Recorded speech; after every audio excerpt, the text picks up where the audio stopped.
Hello everyone. This is Mangesh. I am a student of Hepshan Institute Pune. Today I am going to explain you on the topic of constructor in Java.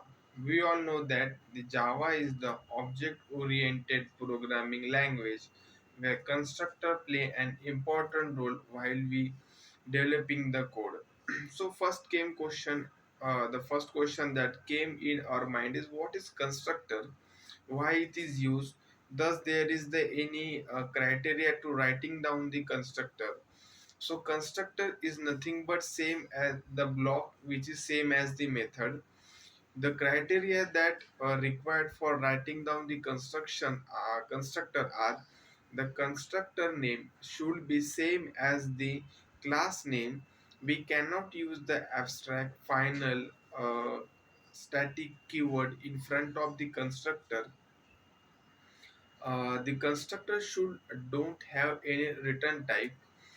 So basically, when we do not write any constructor while writing a program, at that time the JVM inbuilt called a default constructor, which was if the user do not write any constructor at that time, the JVM called the constructor. So moving forward and talking about the type of the constructor, there are the two type of constructor. Number one is the default constructor, and the number two is the uh, parameterized constructor. When we pass the value through the constructor, at that time it is called as the parameterized constructor.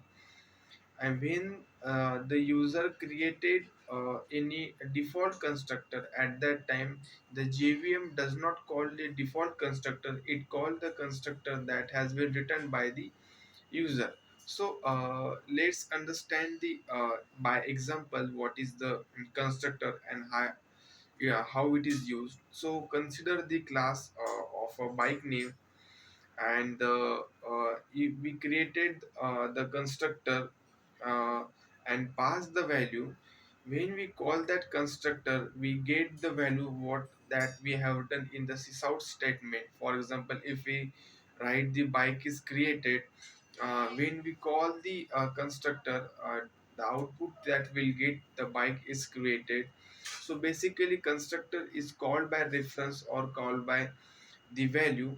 When we passing the value through the constructor, then it is called by the value. And when we writing down the reference of any particular system or the any particular code, at that time it is called as the called by the reference. Thank you so much.